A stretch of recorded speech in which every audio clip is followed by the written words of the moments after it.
63% ಇನ್ನೂ ಭ್ರಷ್ಟಾಚಾರ ಅಂತ ಒಬ್ಬರು ಹೇಳಿದರು ಮನೆ ನ್ಯಾಯವಾದಿಗಳು, ನ್ಯಾಯಾಧೀಶರು. ಅದೇನು ಸುಳ್ಳೇನಲ್ಲ, ಅದಕ್ಕೆ ಹೆಚ್ಚಿದಾಗ ಅದ ವಿನಃ ಕಡಿಮೆ ಅಂತ ಇಲ್ಲ, ಯಾವುದೂ ಇಲ್ಲ. ಗೌರ್ಮೆಂಟ್ BJPಯಲ್ಲಿ, ಕಾಂಗ್ರೆಸ್ಸಲ್ಲಿ, JDSಲ್ಲಿ ಭ್ರಷ್ಟಾಚಾರ ಬಿಟ್ಟು ಯಾರೂ ಇಲ್ಲ. ಸ್ವತಂತ್ರವಾದ ಮೀಡಿಯಾಗೆ ಬೇಕಾಗಿರುವುದು ಸ್ವತಂತ್ರ ಧ್ವನಿ. ಆ ಸ್ವತಂತ್ರ ಧ್ವನಿ ಉಳಿಸಲು ನೀವು ಮಾಡಬೇಕಾದದ್ದು ಇಷ್ಟೇ. ಅದೇನಪ್ಪಾ ಅಂತಂತಂದ್ರೆ ನಿಮ್ಮ ಕೈಲಾದಷ್ಟು ಸಹಾಯ ಈ ಚಾನಲ್ಗೆ ಮಾಡಿ ಹಾಗೂ ನಿಮ್ಮ ಧ್ವನಿಯನ್ನು ಕಾಪಾಡಿಕೊಳ್ಳಿ.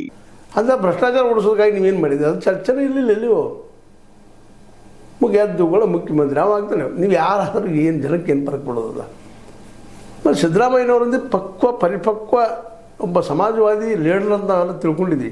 ಅವ್ರೇನು ನಾನು ಮುಖ್ಯಮಂತ್ರಿ ಇದೇ ಬಡ್ಕೊಳ್ಳೋದು, ಶೆಟ್ಲೆ ಹೇಳೋದು, ನಕ್ಕೋದು ಹೇಳೋದು, ಚೌಕ್ ಮಾಡಿ ಹೇಳೋದು, ಬರೀ ಆಯ್ತಲ್ಲ. ಈ ನಮ್ಮ ಕರ್ನಾಟಕದ ಹೆಚ್ಚು 7 ಕೋಟಿ ಜನಸಂಖ್ಯೆ ಐತಿ. ಅಂದರೆ ಅನ್ಎಂಪ್ಲಾಯ್ಡ್ ಎಷ್ಟಾದ್ರೂ ಗೊತ್ತದ ನಿಮಗೆಲ್ಲ, ಡಾಕ್ಯುಮೆಂಟ್ಸ್ ಅವ ನಿಮ್ಮೆಲ್ಲ. ಆ 7 ಕೋಟಿ ಜನರಲ್ಲಿ ಈ ಒಂದು ನಿರುದ್ಯೋಗಿಗಳಿಗೆ ಉದ್ಯೋಗ ಕೊಡಿಸ್ಲಾಗ ಏನು ಮಾಡಿರಿ? ಈಗಾಗಲೇ 70-80 ಸಾವಿರ ಪೋಸ್ಟು ಖಾಲಿ ಇದಾವೆ ಟೀಚರ್ದು. ಅದ್ಯಾಕೆ ತುಂಬ್ತಾ ಇಲ್ಲ ಇನ್ನೂ? ಇವು ಸಣ್ಣವರು ಈಗ ಖಾಲಿ ಇದ್ದಿದ್ದು ನಿಮಗೆ ಹಾಗಾಗಿದೆ. ಇನ್ನು ಇದಕ್ಕಿಂತಲೂ ಮುಖ್ಯವಾಗಿ ಇವತ್ತು ನೀವು ಚಿಂತನೆ ಮಾಡಬೇಕಾಗಿದ್ದು ಎಲ್ಲರಿಗೂ ಉದ್ಯೋಗ ಸೃಷ್ಟಿ ಮಾಡೋ ಕ್ಷೇತ್ರ ಯಾವುದು? ಸಿದ್ದರಾಮಯ್ಯರ ಮುಂದಿರುವಂಥದ್ದು.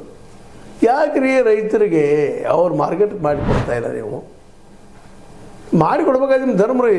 MS ಸ್ವಾಮಿನಾಥನ್ ಹಸಿರು ಕ್ರಾಂತಿ ಮಾಡಿದ್ರು, ವೈಟ್ ಕ್ರಾಂತಿ ಮಾಡಿದರು, ಬಿಳಿ ಕ್ರಾಂತಿ ಮಾಡಿದ್ರು, ಹಾಲು ಮತ್ತು ನಮ್ಮಲ್ಲಿ ಧಾನ್ಯಗಳು ಬೆಳೆಯೋಂಗೆ ಮಾಡಿದರು. ಒಳ್ಳೆಯ ಸಾಹಸ ಮಾಡಿದ್ರು. ಅವ್ರು ಹೇಳ್ತಾ ಇದ್ದಾರೆ ಮಾರ್ಕೆಟ್ ಕೊಡ್ರಪ್ಪ, C2+2 ಯಾಕೆ ಆಗ್ತಾ ಇಲ್ಲ ನಿಮಗೆ? ಕೇಳಿದ ತಕ್ಷಣ ಕೇಂದ್ರ ಕಡೆ ಹಾಕ್ತಾರೆ, ಅವ್ರು ಮಾಡ್ಬೇಕ್ರಿ. ನಿಮಗೇನು ಸಾಧ್ಯ ನೀವು ಮಾಡ್ರಲ್ಲ, ಅವ್ರು ಸಾಧ್ಯ ಅವ್ರು ಮಾಡಲಿ ಬಿಡಲಿ, ಅವ್ರು ಬಿಟ್ಟಿದ್ದು. ಇನ್ನೊಬ್ರು ಹಾಕೋದಲ್ಲ, ನಾವು ಸ್ವತಃ ನೋಡ್ಬೇಕಾಗಿದೆ. ಇದನ್ನು ಸ್ವತಃ DK ಶಿವಕುಮಾರ್ ಅವರು ಸಿದ್ದರಾಮಯ್ಯ ಚರ್ಚೆ ಮಾಡಬೇಕಾಗಿದೆ. ಮತ್ತು ಉದ್ಯೋಗ ಸೃಷ್ಟಿ ಯಾವುದು ಅಂತಂದ್ರೆ ಕರ್ನಾಟಕದ ಎಲ್ಲ ನಿರುದ್ಯೋಗಿ ಉದ್ಯೋಗ ಕೊಟ್ಟರೆ ನಿಮ್ಮನ್ಯಾಗ ಬದಲು ಮಾಡ್ತಾರೆ ರೀ. ನಿಮ್ಮಿಬ್ಬರೊಳಗೆ ಯಾರೊಬ್ರು ಮುಖ್ಯಮಂತ್ರಿ ಆಗ್ತೀರಿ?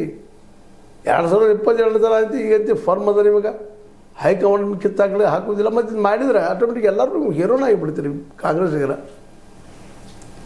ಕಾಂಗ್ರೆಸ್ ಇದು ಬೇಕಾಗಿದೆ ಇವತ್ತು.